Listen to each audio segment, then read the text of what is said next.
Within that constrained but valid dataset, the shotgun versus undercenter split becomes the core indicator of the Chargers' Week 14 offensive identity, because both categories are fully populated. This comparison directly answers where offensive efficiency is actually being generated. Shotgun usage reflects a quarterback forward. Coverage, red-driven offense, where tempo and post-snap decision-making are central, while under-center snaps emphasize sequencing, play-caller leverage, and run-pass ambiguity. Interpreting this split follows a simple but powerful logic. If Week 14 shows higher YPG and PPG from shotgun, the offense is thriving when the quarterback is in control of reads and rhythm. If under-center snaps show comparable or superior efficiency, it indicates the structure and design of the offense are winning independently of pure quarterback execution. Even without EPA or advanced efficiency metrics, the combination of YPG and PPG is sufficient to tell this story directionally. A shotgun edge points to an execution-dependent defense that rises or falls with quarterback precision and processing, while an under-center edge points to a structure-dependent defense that stresses defenses through alignment, sequencing, and constraint. That distinction becomes especially critical when projecting performance against playoff-level defenses, where structure often determines sustainability and execution determines ceiling. Motion is populated in the Week 14 data, which makes it an important and legitimate component of the offensive analysis. Interpreting motion efficiency correctly requires understanding what it actually signals rather than overreaching beyond the data. If motion YPG and PPG roughly mirror shotgun efficiency, that suggests motion is primarily informational, helping the quarterback identify coverage, leverage, or pressure looks, rather than actively manipulating defenders.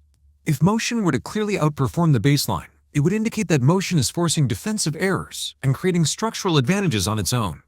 However, because motion is populated while no motion is not available at this resolution, we cannot make a strict superiority claim. The only defensible conclusion is that motion exists as a productive structure within the offense, not that it is categorically better than static looks. Practically, this means that in Week 14, motion appears to function as a supporting tool for the quarterback, rather than a standalone cheat code. It enhances clarity and decision-making without fundamentally warping defensive leverage on its own. This aligns with an offense that uses motion to reveal coverage and intentions pre-snap, not to manufacture artificial advantages post-snap. The red zone versus goal-to-go split is the most revealing compression test in the Week 14 data because it shows how the offense behaves as space is progressively removed. While the red zone still allows for horizontal stress and some schematic creativity, goal-to-go situations eliminate that freedom and directly test defensive line push, quarterback decisiveness, and play-calling clarity. This is where structure, physicality, and precision either hold up or break down. If red zone efficiency clearly exceeds goal-to-go efficiency, it suggests the offense can move the ball and threaten defenses but loses effectiveness once creativity and spacing are stripped away. That pattern often points to the absence of a dominant short yardage identity and an over-reliance on spacing-based concepts that simply do not exist inside the 10-yard line. Conversely, if goal-to-go efficiency holds up relative to the broader red zone, it is a strong playoff positive signal. It indicates that scoring translates under maximum pressure and that the offense avoids empty trips when opportunities are most valuable. Even without touchdown percentage data, the combination of points per game and yards per game deltas is sufficient to determine which side of this line the Chargers fell on in Week 14.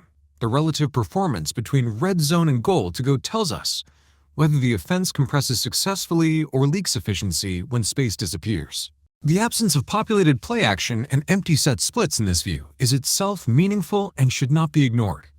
Their omission indicates that these concepts are not being summarized at the season overview plus week filter level and are instead likely derived from deeper sources such as play-by-play endpoints or game-level advanced split tables in the NFL UI.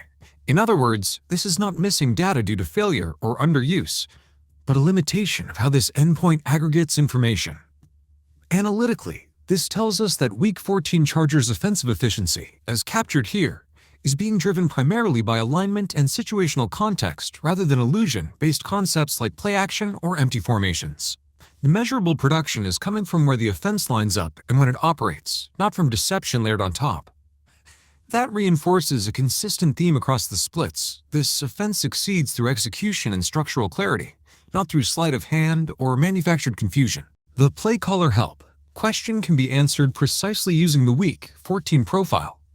When people say a quarterback needs Playcaller assistance to generate efficiency or EPA, they are typically describing an offense where production spikes only when illusion-based elements are present, heavy play action, empty sets that manufacture leverage, or situations that force defenders into mistakes. That pattern does not appear in the Week 14 data at this resolution. Instead, the profile points to efficiency existing within static structures such as shotgun and under center alignments.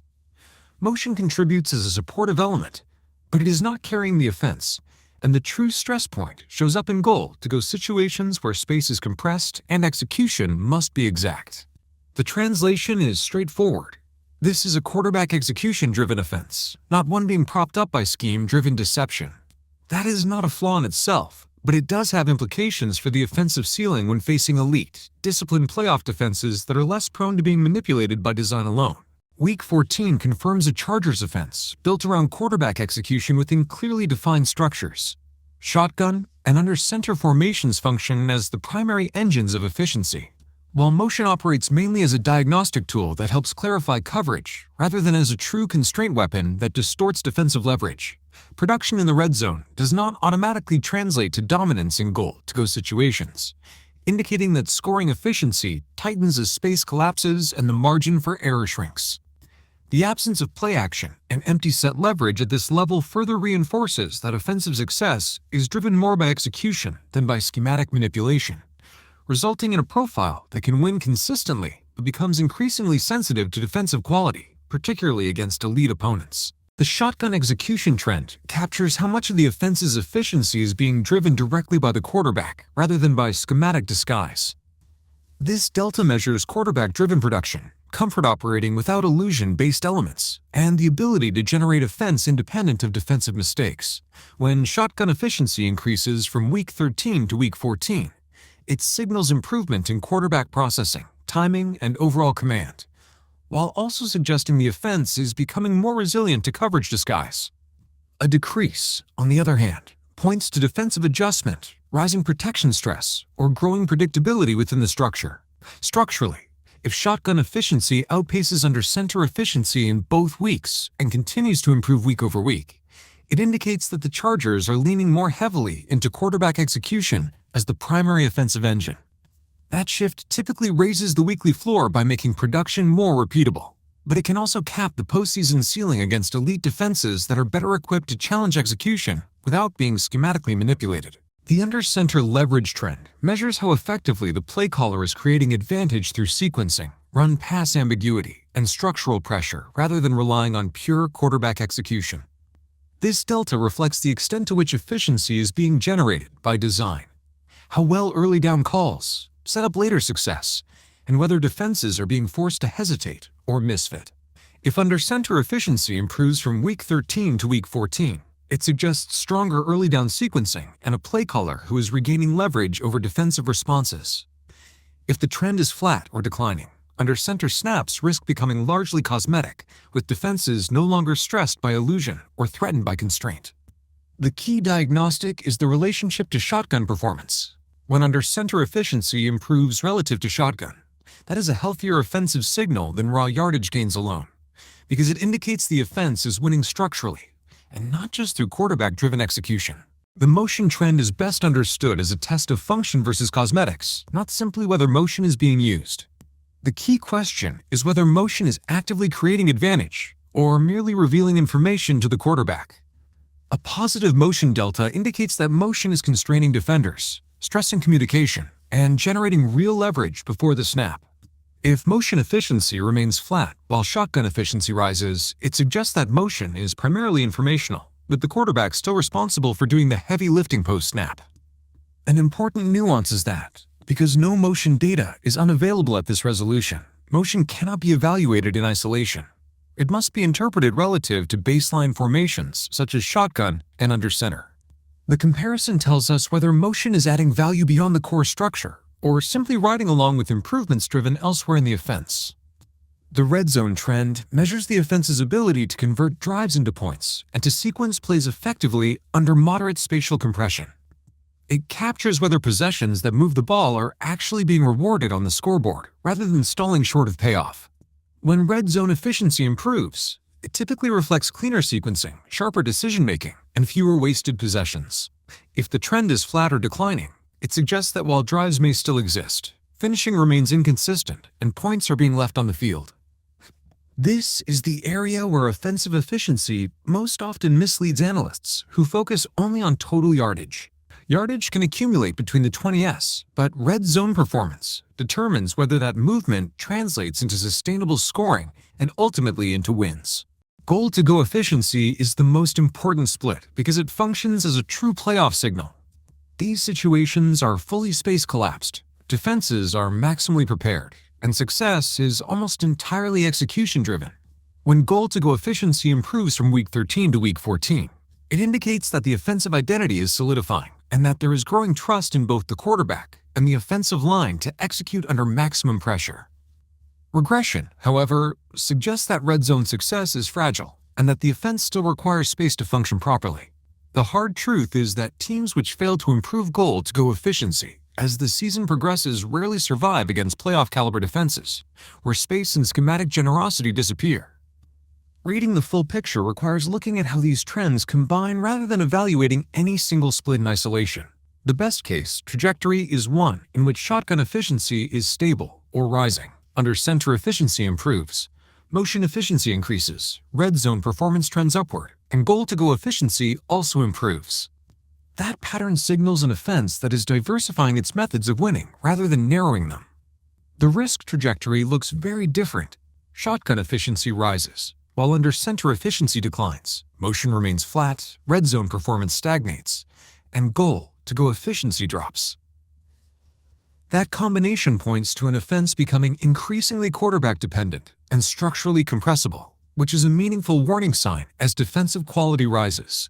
From week 13 to week 14, the Chargers' offensive profile should be evaluated less through raw output and more through the direction of its efficiency shifts. When gains are concentrated primarily in shotgun structures without corresponding improvement under center or in goal-to-go situations, the offense is effectively narrowing its margin for error by leaning more heavily on quarterback execution. Conversely, any week-over-week improvement in under center efficiency or goal-to-go performance signals a healthier offensive trajectory, one that is better equipped to withstand defensive tightening and structural stress as the season moves toward playoff-level competition. The TEAMPLAY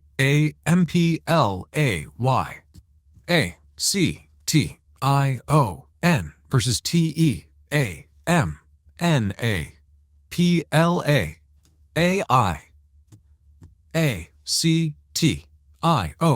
split represents the clearest Playcaller help axis in offensive evaluation because it isolates how much efficiency is being manufactured by scheme versus how much is being earned through quarterback execution. A large gap, where play action significantly outperforms non-play action, indicates scheme-dependent efficiency, with the quarterback thriving when structure creates conflict and forces defensive hesitation. A small gap, by contrast, suggests the quarterback is generating EPA without relying on illusion, pointing to more defense-agnostic success. The directional delta adds further insight.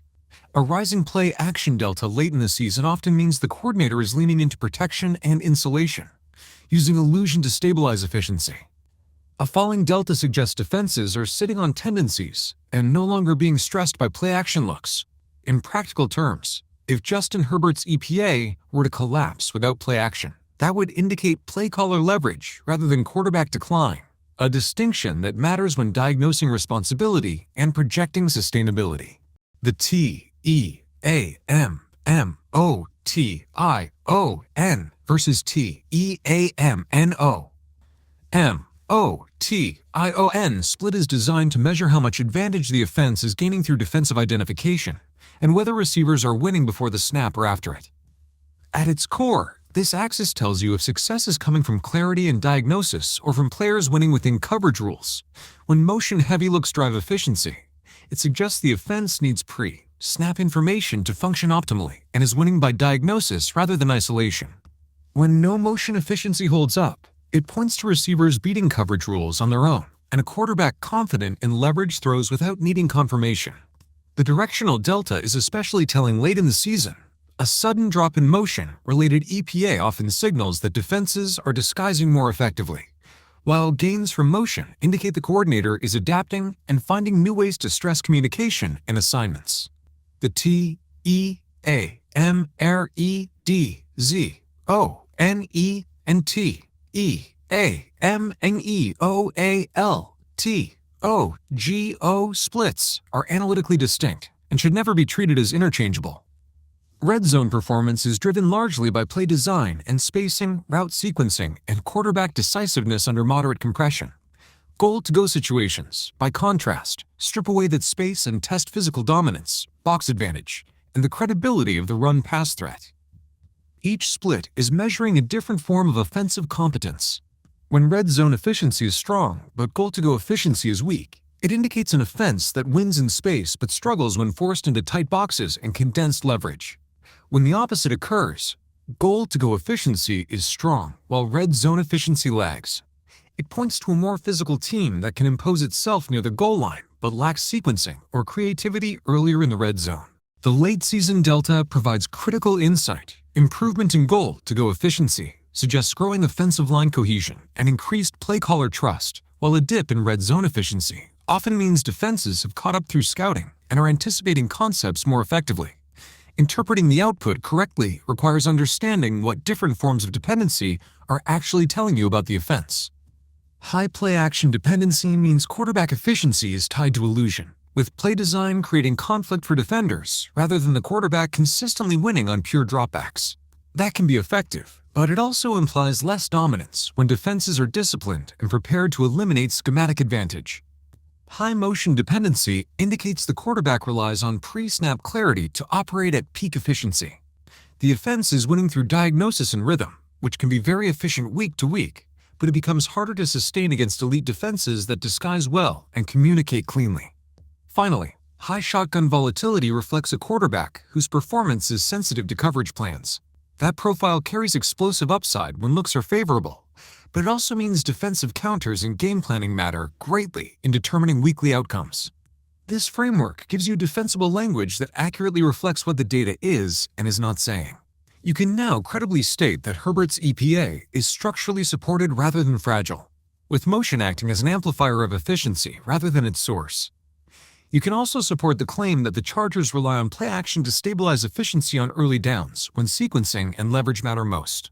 Finally, the output allows you to say, when the splits warrant it, that this is a coordinator leveraged offense rather than one entirely carried by the quarterback, grounding that conclusion in observable structural dependencies instead of narrative or box score results.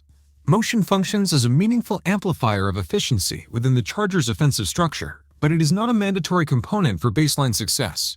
TEAMMOTION consistently outperforms TEAMMOMOTION, yet the gap between the two is not catastrophic. This indicates that motion improves outcomes without being a structural requirement for the offense to function. Interpreted correctly, motion serves primarily as a clarifier rather than a crutch. It raises efficiency by forcing coverage declarations, creating leverage advantages, and allowing Justin Herbert to confirm reads earlier in the down. When motion is removed, the offense does not collapse. It simply operates with slightly reduced efficiency. From a football perspective, this describes a quarterback who benefits from clarity but does not depend on it.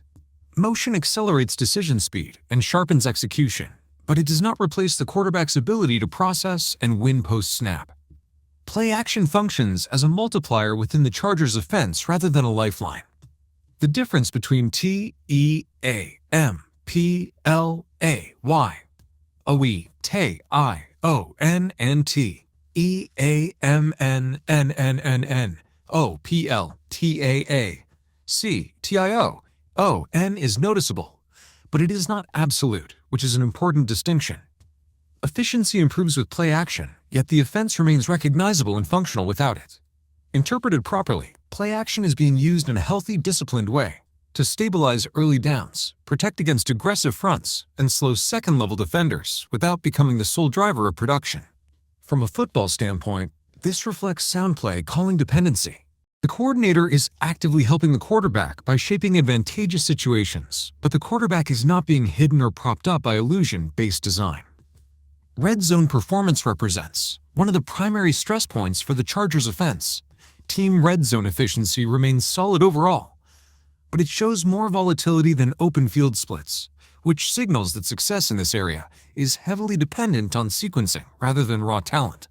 Red zone efficiency rises and falls based on the precision of route combinations, the timing of quarterback decisions, and the degree to which defenses anticipate upcoming concepts. When defenses correctly anticipate patterns or sit on tendencies, efficiency dips. When sequencing is clean and timing is sharp, efficiency quickly returns. From a football standpoint, this is not a talent limitation or a physical shortcoming. It is a chess match problem, not a strength problem. Any red zone struggles that surface are tactical in nature, driven by play design and anticipation battles rather than an inability to execute at a physical level. Goal-to-go situations expose the physical limits of the Chargers' offense.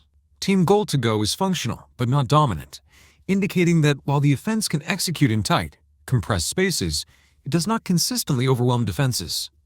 Efficiency in these situations is more situational than structural, fluctuating based on matchup, leverage, and play selection rather than stemming from a reliable physical advantage.